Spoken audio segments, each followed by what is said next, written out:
आज तक prime minister कुर्सी को चीफ मिनिस्टर किसने बनाया? एक मुल्क को म्यूनसिपलिटी किसने बनाया? इस मुल्क में सैयद सलाउद्दीन को किसने बनाया?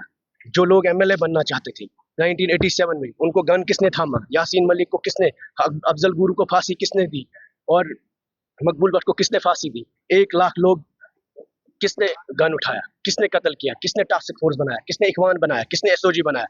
इन बातों पे इल्जाम तराशी हमें नहीं करनी थी, लेकिन मुद्दा मुसलमानों का है, मुद्दा इस्लाम का है, मुद्दा मस्जिदों का है, मुद्दा जियारतों का है। इस वक्त जब 24 करोड़ मुसलमान पूरे मुल्क में परेशान थे और जम्मू कश्मीर की तरफ नजर दे रहे थे कि शायद कश्मीर का मुसलमान कोई पैगाम देगा उनके लिए, they made them to surrender. This house is normalizing everything that BJP wants to do. This house has refused to stand with the Muslims of India. This house has refused to stand for the mosques of India. This house has refused to stand for the awqafs of India. This house has decided to support BJP. The day Umar Abdullah should have been in this house supporting our resolution, which was against the BJP's amendment. He decided to side with Kiran Rijiju, who tabled the bill in the Parliament of India. 2016 में क्या हुआ उसका मतलब ये नहीं है two wrongs do not make a right. 2010 में क्या हुआ हम भी बता सकते हैं, अफजल गुरु को किसने फांसी दी और कब दी, हम भी बता सकते हैं मकबूल भट्ट को किसने फांसी दी, हम भी बता सकते हैं इखवान किसने बनाया, टास्क फोर्स किसने बनाया, एसओजी किसने बनाया, हम भी बता सकते हैं कि आसिया नीलोफर के साथ किसने रेप एंड मर्डर किया। लेकिन हम उन इल्जाम तराशों की बात नहीं है। मुद्दा उस वक्त वो नहीं है कि 2008 में क्या हुआ, मुद्दा इस वक्त ये है कि 24 करोड़ मुसलमान, second largest Muslim populated country है Jammu Kashmir, Hindustan second largest Muslim populated, एक ही मुसलमान चीफ मिनिस्टर था जम्मू कश्मीर पूरे मुल्क में, और 50 एमएलए हैं इनके पास। क्या जवाजियत है इनके पास?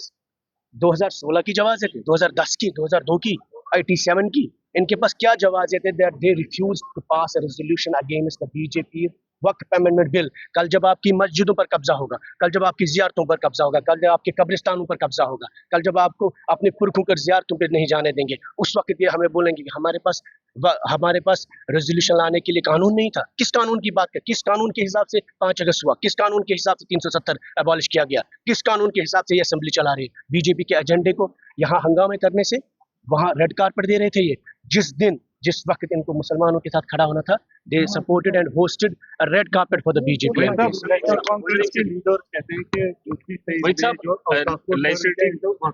तो वो इल्जाम आप पे लगा रहे हैं कि ऐसा नहीं होता अगर उन्होंने उस टाइम ये नहीं किया।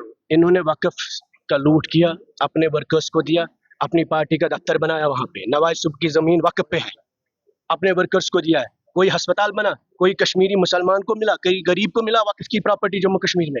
इस वक्त मुद्दा सिर्फ कश्मीर का वक्फ की बात नहीं है, पूरे बरसगीर में, पूरे मुल्क में इस वक्त मुसलमानों से उनकी मस्जिदें, उनकी जियारतें, ये बोलते हैं आप हमें दीजिए। ये क्या नेशनल कॉन्फ्रेंस को देना था? अब्दुल्ला खानदान को देना था? लूट मचाया इन्होंने 70 साल। मुझे बताया इन्होंने कोई हॉस्पिटल बनाया, इन्होंने कोई यूनिवर्सिटी बनाई वक्फ के पैसे से? न सिर्फ इतना, इस वक्त when Indian Muslims, 24 crore Muslims living in this country, by looking up to Jammu and Kashmir, that a Muslim majority state will pass a resolution against the BJP amended bill. They refused to side with the BJP. They refused to pass a resolution. जो resolution हमने table किया वक्फ amendment bill के खिलाफ, जो resolution हमने इस house में लाया, 60 मुसलमान एमएलए कौन सा जवाब देंगे? मुझे बताइए, वोट की बात है, ये इस्लाम की बात थी, ईमान की बात थी, दीन की बात थी।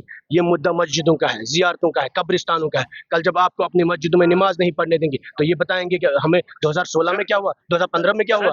अनफॉर्चुनेटली